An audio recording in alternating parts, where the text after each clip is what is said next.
Hello everyone, what is up? Hopefully you guys are having an amazing day. Today we're going to be talking about what's happening with XRP in the XRP community.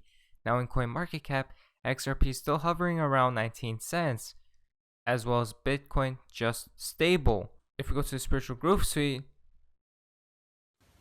What's up, my XRP fans? Spiritual Groove Amsterdam, y'all. Listen up, I was just doing a comparison between the stock prices of MasterCard, Visa, and what it supposedly be like with the price rise of XRP. I know they're totally different assets, but they still kind of have the same kind of use case, or in that kind of sense, if you know what I mean. But anyhow, I was just using MasterCard and Visa as a metric in order to see if I could figure out in how much time we can reach certain gains. Yeah, all right, so we go. So this is MasterCard, and MasterCard started their stocks selling in in May 2006. All right, and they started off with a price of, what did I see here, $4.50, and it took them about let's say 2014 years in order to get to the height of $341. That was last February, before the market crash. All right, so now we're looking at Visa. Visa started off with their stock price in 2008, in January, February, in March 2008, and they started approximately around the price of like $15.50, and it took them about 12 years from $15.50 to reach the price height of $208 or $209 in last February this year. So my question is how long do you guys think it would take for XRP to rise in certain gains like what we see here?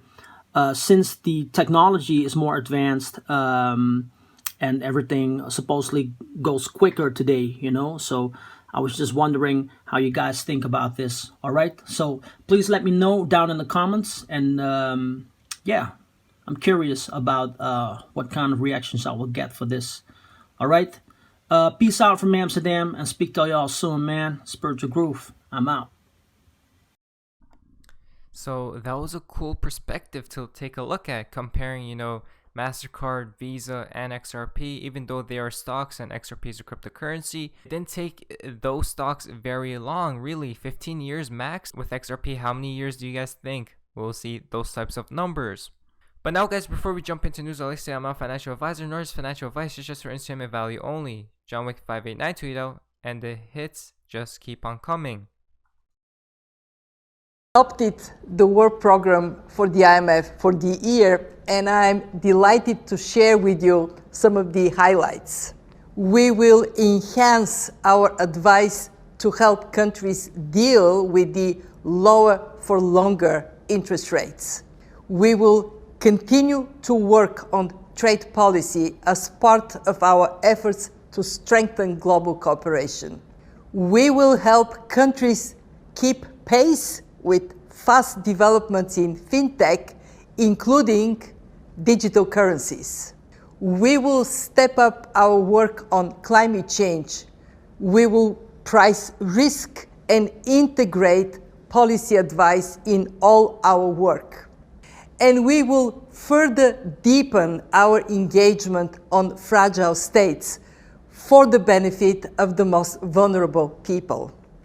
Our determination is to anticipate change and rapidly respond with policy advice and support for our 189 member countries, with policies that benefit their people. She is talking about climate change and digital currencies. Is she talking about BTC? Definitely not BTC. Remember, again, climate change. Next, it comes from XRP Yo-Yo.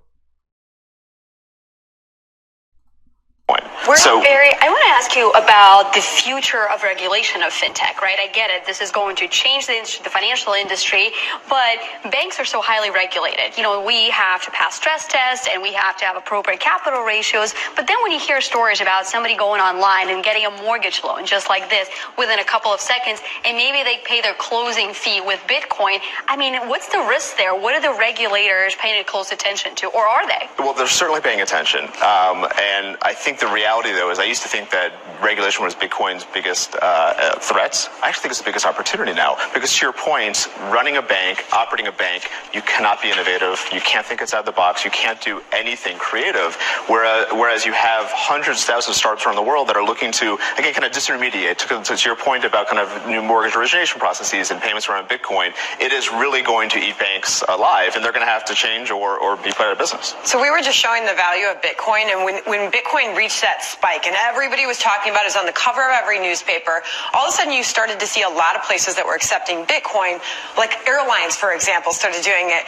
We sort of saw that go away. Where do you see the most transactions take place using Bitcoin? So we've invested in companies in 20 countries, and so we're seeing dramatic adoption in places like Kenya, in Argentina, in Brazil, in South Africa, places where people have mobile devices, but they don't have bank accounts. But to buy what? What transactions? I mean, are you talking about stores? What kind of stores? Is it travel? What are they using it for? Well, a lot of it is for cross-border payments. It's for remittance. So there's $500 billion a year spent around the world, and they're paying 8 to 10% to Western unions. With Bitcoin, it's free and it's instantaneous. What I like about it is the anonymity of it, and that's what I think people have have been attracted to Bitcoin. Is that right? It's sort of anonymous, but actually every transaction in Bitcoin is on this open ledger Bitcoin ledger system, and so you can actually trace it around. And so this Greek story about these banks, being held for ransom for Bitcoin. Bitcoin is a terrible way to pay ransom because ultimately the good guys can catch the bad guys because everything ultimately is traceable. Right, that's a good point. Those are some stupid thieves, by the way. Yeah. I want to come back to, you said $5 billion. They don't use Bitcoin, but Ripple, XRP, ODL. Next it comes from XRP. Enough said. I mean, but at the end, is it efficient or not? And a lot will be efficient. I mean, we have to be frank and we have to embrace technology. But not all the technological changes are positive, and not all the technological changes give the results that they promise. I mean, we see it every day. I mean, there are many startups, there are hundreds of efforts that are out there that they just don't make it. Right. So, I mean, if you compare the success rate of many of these experiments, it's not that high. Therefore, I mean, I think that we need to have the ability to really identify those who will be path-breaking from the point of view of making the system more efficient, more cost-effective, but also more secure. Right. At the end of the day, we want that to be all together. That's a nice segue into my... Ripple XRP, enterprise ready, onward. It comes from Supreme XRP. XRP is just gonna erupt sooner than you think. People are jumping ship into other coins in hopes of gains, setting the sentiment to jack the price. I can't wait. So a lot of people have been jumping ships, guys. Now, guys, we're into the fun part of XRP in the XRP community. Now, this is quite interesting. Ramda, we are tweeting out shortly.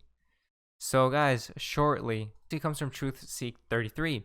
After studying XDC, I've come to the conclusion that it is the bronze to XRP Gold and XLM Silver. It's designed to create a three-way settlement network between the three networks. XDC uses the same terminology as Ripple because it is another settlement network. That's a good point. It could be. Next, it comes from Reborn. In 2017, off the back of pure speculation, XRP saw a 37,000% gain. Since then, the entire financial system has been under construction around the flow of liquidity in and out of this very coin. The quadrillion dollar derivatives market awaits its new friend. 2017, child's play. So guys, who's excited? Who is excited about the quadrillion dollar derivatives market? Next comes from Baba Cugs. Dear XRP community, remember when I said party by Easter? Who posted on Easter? BG123? When did BG123 decide to make XRP snowball an octagon, h equal 8? You guys can check this out, so I guess it does connect. The final tip for today's video comes from Mr. Pool. You guys can see the numbers right here. From J9 Dalton, liquidity overnight, message starts. You guys can read the last and then message ends. Again, guys, liquidity overnight. But anyways, guys, hopefully you guys did enjoy today's video. If you guys did, please leave a like, subscribe if you guys haven't already. I'll see you guys in the next video. Hopefully you guys are having an amazing day. And you guys, see ya. This is the beginning of the greatest economic cycle this country has had since World War II. And I knew the things that Donald would do. And he hasn't even got started. But this is the eye of the motherfucking storm, the perfect storm. It ain't never going to get any better. Never. This is perfect for the QLA model. If I could have written a prescription or a formula, I couldn't have written it any better. Low interest rates, money's free, you stupid. Massive chaos. And Donald's going to rip the mother economy apart. And he's going to for practice in a good way. This is it. It ain't never going to get anything better. This is like a multiple orgasm the rest of your life, you fucking slags that are in the audience. This is it. Sometimes I don't want to hear what Dan has to tell me. But as I wrote in one of my blogs, the old man, he's always right. Because he's telling you what you don't want to hear about yourself, but what you know is true. And that is, you're not stepping yourself up. You're not stepping your game up. And you get caught up in fear. As Dan says, false expectations appearing real.